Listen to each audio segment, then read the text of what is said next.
when teachers and parents read aloud, we do the decoding work. We deal with the print and the tricky vocabulary and words, and we free kids to think. So they can use all their brain energy to imagine the story and learn new information. So all children listening have access to the amazing reading party happening inside the building. And we want kids to get in the building and get to the party and stay there, even while they're still strengthening their decoding or comprehension or vocabulary muscles in books they can read on their own. Because even when kids are reading on their own, reading aloud to them has a tremendous impact on their independent reading lives. Because when kids go back to their own books, they know it should come alive in their brains as they read.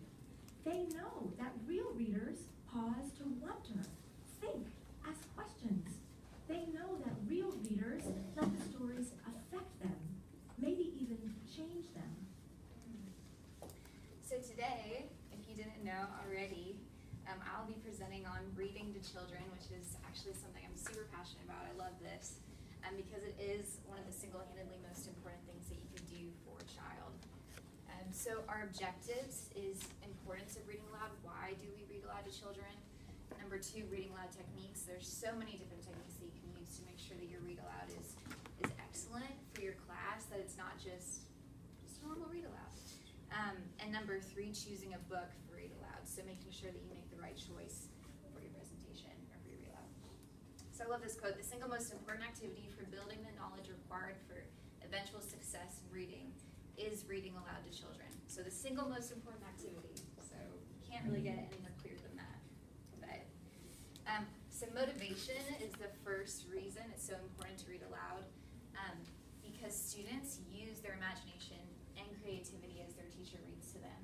It's just part of what they do. But also why motivation is so important is it connects students with each other when you have a read aloud. When they're read a story and they feel the emotion of the story with other students, that connects them and it bonds them. Also, it bonds you to the person that's reading to you. So I included a picture of my grandma because she read to me all the time, and so I still have that memory with her of just being bonded to her through her reading to me, because I connected with her over the emotion that she showed when she was reading. Vocabulary. When you read aloud to your students, they will learn so much more than just when you explicitly say, this is what a word means. Because you're showing them the contextual support for the word. You're showing them what does it actually mean in the text. And so this is so important because English language learners, according to a guy named Geror, or so, I don't really know how to pronounce his name, but he said they benefit so much from read-alouds because they're just being thrown all this vocabulary that's new to them, and then they're not just learning the meaning of the vocabulary, they're learning, okay, how do I use it? How does it actually make sense? And so he says in his study that there's a three-part process to doing this. And it's pre-teaching the vocabulary, so before you even begin your read aloud, you're showing, okay, this is the vocabulary that we're going to talk about. And then it's associating meaning to those words through a hand gesture or a symbol, something a little bit more. And then going into your text because they have so much background knowledge about the words. So super important for English language learners. As the lady said in the beginning, in the video, we do the decoding for children when we read to them. So we allow them to just sit and enjoy a story and to begin to understand the text while we read the words, and let them just sit there and enjoy it. So it exposes them to the features of the text, and honestly, books just help you teach. They help you teach, so it's good to use them, always. Attention span. Okay, so this one is kind of hard for our generation of kids because they get so much information thrown at them all the time. Teachers say that they can always tell when a student has been read aloud to or not because they're able to sit there and look at you and process information and think about it and not go every which way because they've been read to for a while. But even though it's something that hasn't been developed in all students, it can be developed. And so they say in Morrison, like from the very first day, read to your students, build that skill because it can be developed and it's super important.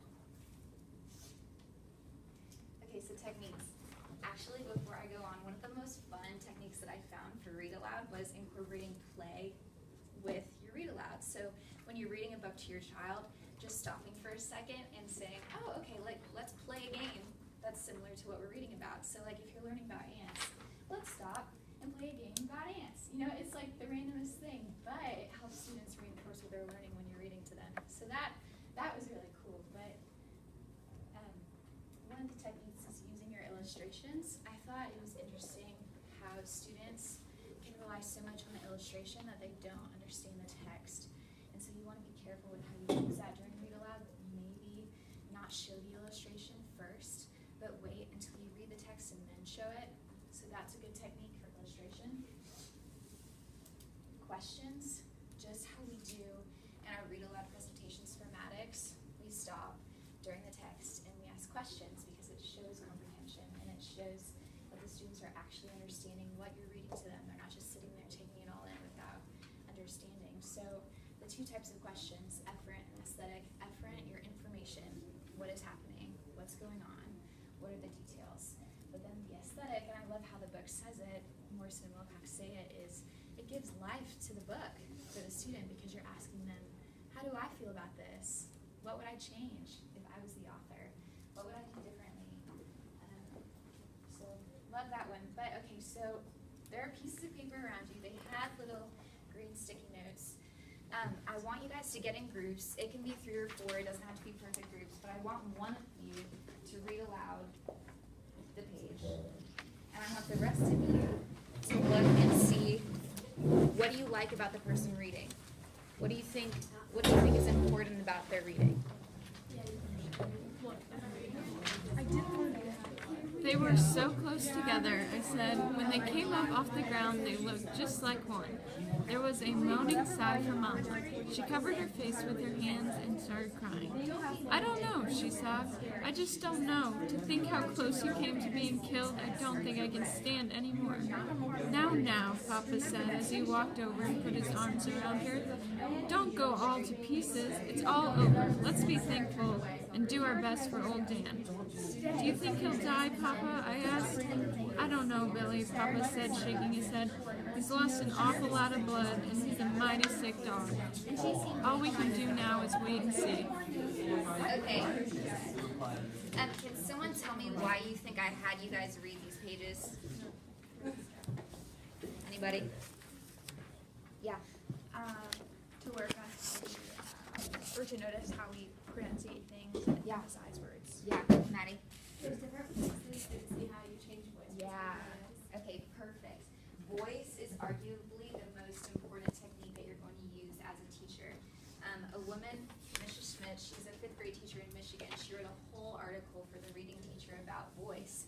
That's all she talked about because that was what she remembered when she was a teacher, not a teacher, but a student in elementary school, is how her teacher read to the class, how she used voice. And she specifically remembered where the red fern grows, I think that's it, where the red fern grows, and how at the end of the book, the 2 dogs passed away, and the voice that her teacher used bonded the class. It made her so just loved her teacher because of how much her teacher put in to reading it. So voice is something that we have to do well as teachers for any text that we're reading. Informational, narrative, poetry, we have to do it well because that's what our students will remember. It's kind of like how they say students won't necessarily remember what you do all the time, but how you make them feel. I think that applies here. They'll remember how you make them feel when you read to them. So, okay, choosing a book. So basically, the text goes over 3 different categories: narrative, fantasy, realistic fiction, fables, mysteries, informational, biographies, expository text, which is awesome because expository text, you can do anything. You can do cooking, you can do Lakers basketball, you can do anything. So that applies to all kinds of students. And then poetry, to not neglect it. My 1st graders love poetry. They love songs. It's a simple way to just start the class, to read aloud that together. And it lets them see patterns and rhymes. Okay, get out of your devices.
factors of reading aloud?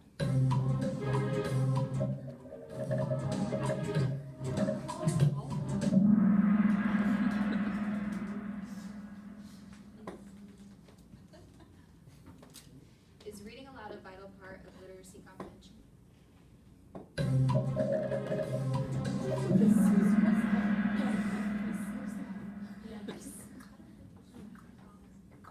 Which is the most important reading technique, according to me?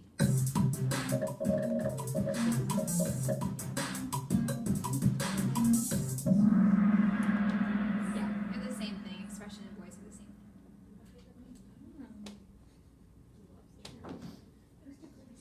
What genre is not a narrative text?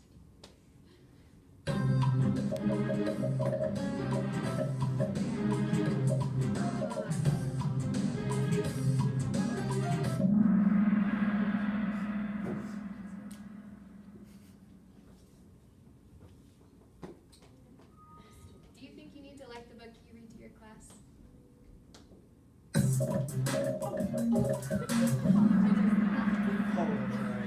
Yeah, what was interesting in my research is that some people say you have to like the book that you read. Other people are like, you're going to be given books that you don't even like, but you have to portray it in the way that the author intended it to be portrayed. So there's a mix-up in that research. But just to close, so we went over the importance of reading aloud, so many factors of it, but it is one of the most crucial things that we do in literacy comprehension for students. Reading aloud techniques, voice.